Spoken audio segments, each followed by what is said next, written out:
Hello बच्चों, स्वागत है आप सभी का आज के इस लाइव सेशन में। आज का टॉपिक रहने वाला अपना संधि। और आप किसी भी एग्जाम की तैयारी कर रहे हो उसमें यदि आपके सिलेबस में हिंदी है और उस हिंदी में यदि संधि है तो ये सेशन देखने के बाद आपका एक भी प्रश्न संधि का गलत नहीं होगा, ये मेरा आपसे प्रॉमिस है। अब आइए देखते हैं अपन। मैंने शॉर्ट यानी कि माइंड मैप के माध्यम से छोटी छोटी यानी पेड़ पौधों के माध्यम से कुछ पत्तियों के माध्यम से आपको संधि एक साथ परोसने की कोशिश की है। जैसे कि पशु पक्षी होते हैं उनको पत्तियों के माध्यम से भोजन परोसा जाता है, उसी प्रकार से मैंने संधि को इस तरीके से आपके सामने पेश किया है कि आपको इजीली वो मैप आपके दिमाग में बन सके। तो आइए बात करते हैं। सबसे पहले मैं आपसे बता रही हूँ कि संधि जो शब्द है उसमें खुद में कौन सी संधि है। तो संधि शब्द का खंडन होता है संप्रस्ति, जिसमें मैं का नय हो रहा है, इस वजह से इसमें संधि कौन सी है, व्यंजन। क्योंकि संधि होता ही क्या है, दो वर्णों के मेल से जो विकार उत्पन्न होता है उसे अपन संधि बोलते हैं। और वो वर्ण कौन से होते हैं, प्रथम शब्द का अंतिम वर्ण और द्वितीय शब्द का प्रथम वर्ण, इन दोनों को मिलाने से जो परिवर्तन होता है उसे अपन संधि बोलते हैं। और जहां जैसा परिवर्तन होता है वही संधि का नाम होता है। यहाँ पे व्यंजन के स्थान पे परिवर्तन हुआ तो संधि शब्द में कौन सी संधि हुई, व्यंजन संधि। नेक्स्ट अपन बात करते हैं संधि का विलोम क्या होता है। तो याद रखना, संधि का विलोम विग्रह नहीं होता, संधि का विलोम होता है, सॉरी विच्छेद नहीं होता, संधि का विलोम होता है विग्रह। नेक्स्ट बात करते हैं संधि का शाब्दिक अर्थ क्या होता है, मिलाना या जोड़ना। यानी दो शब्दों का अपन ने खंडन किया उसके बाद अपन ने उनको जोड़ा यानी मंडन किया, वही क्या है, अपनी संधि है। नेक्स्ट अपना ये छोटा सा पौधा है संधि नाम का, इसके 3 पत्तियां हैं। यानी कि संधि के भेद कितने होते हैं, 3 होते हैं। पहला अपना स्वर संधि, व्यंजन संधि और विसर्ग संधि, ये 3 पत्तियां इस संधि नाम के पेड़े की उगती है।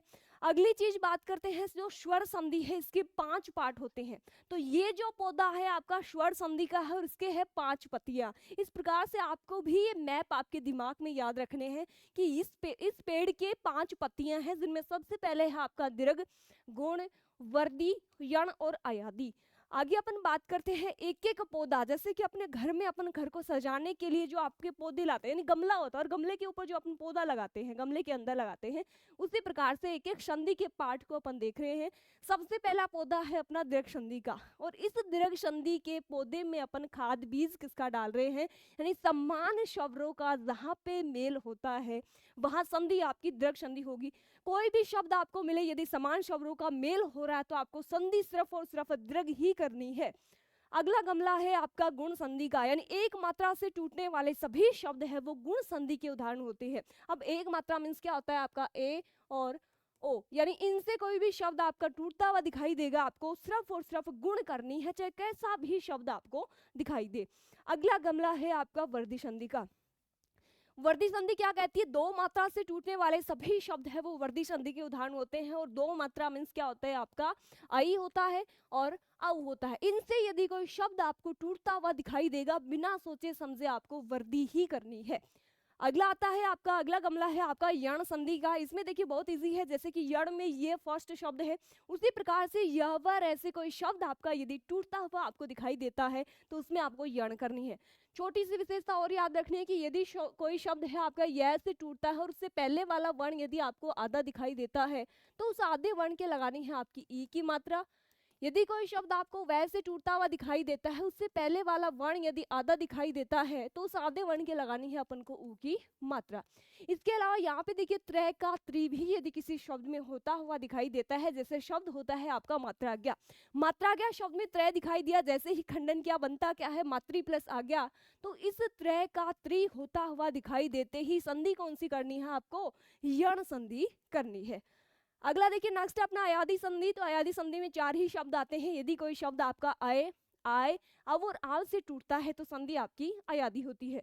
छोटी सी पहचान होती है, याद रखना, यदि कोई शब्द आपका अय से टूटे तो करना है आपको प्लस से पहले लगाना है ए। यदि कोई शब्द आपका आय से टूटे तो लगाना है आई, अव से टूटे तो लगाना है ओ, और यदि आव से टूटे तो क्या लगाना है, अव लगाना है, बस।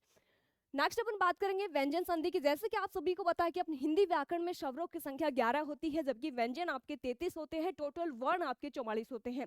यदि व्यंजन के स्थान पे किसी भी शब्द में आपको परिवर्तन दिखेगा तो वो कहाँ हो, वो संधि कौन सी होगी, आपकी व्यंजन संधि। इसके अलावा मैंने व्यंजन संधि का अर्थात पूरी संधि का एक पूरा वीडियो बना रखा है, प्लेलिस्ट में वो भी देख लेना। लेकिन शॉर्ट में मैं आपको ये पूरी संधि सिखा रही हूँ आज। जैसे किसी भी व्यंजन के स्थान पे परिवर्तन हुआ, जैसे अपने संधि शब्द ही देखा था, या फिर जैसे अपन देख रहे हैं सदाचार शब्द, सदाचार शब्द में आचार क्या है, अपना मूल शब्द है। दय क्या है, व्यंजन, और दय कौन सा व्यंजन है, तीसरा कौन से जाता है पहले में, तो क्या हो जाएगा सत प्लस आचार। परिवर्तन किसके स्थान पे हो रहा है, व्यंजन के स्थान पे, तो संधि आपकी व्यंजन संधि हो जाएगी। नेक्स्ट पार्ट आता है अपना विषक संधि। विषक संधि में देखिए 3-4 रूल मैंने आपके लिए लिखे हैं, बहुत इजीली आपके याद हो जाएंगे और सीधा आपको शब्द देखते ही आपको पता चल जाएगा कि इसमें संधि कौन सी है, विषक संधि। आइए देखते हैं। पहला है आपका, यदि प्लस के पहले विषक मिले, प्लस के बाद में कोई भी स्वर या व्यंजन मिले, तो वहां क्या करना है, आपको विषक संधि करनी है। नेक्स्ट, यदि श का आपको यदि विषक होता हुआ दिखाई दे, तब भी आपको क्या करनी है, विषक संधि। नेक्स्ट, यदि कई बार क्या होता है, विषक है वो ज्यों का त्यों आता है, जैसे प्लस के बाद में यदि आपको क, ख, प और फ मिलता है किसी शब्द में, तो वो विषक है वो एज इट इज रह जाता है। जैसे कि आपका शब्द है अधय प्लस पतन। अधय प्लस पतन में देखिए प्लस से पहले आपका विषग है, प्लस के बाद में आपको प है, तो प यहाँ पे देखिए मिल रहा है, तो आपको विषग है वो एज इट इज लिखना है।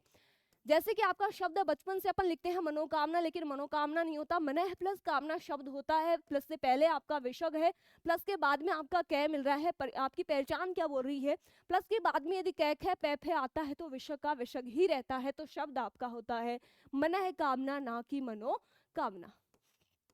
नेक्स्ट देखिए अगला है आपका, कई बार ओ का भी विषग होता हुआ दिखाई देता है, कई बार रे भी विषग में परिवर्तित होता हुआ दिखाई देता है, और कई बार विषग का लोप भी हो जाता है। तो इस शॉर्ट में मैंने आपको पूरी संधि है वो समझा दी है। ये वीडियो आपको कैसा लगता है कमेंट करके जरूर बताना, और ऐसे ही नए नए वीडियो देखने के लिए आज ही सब्सक्राइब कीजिए करें चैनल को। Thank you so much.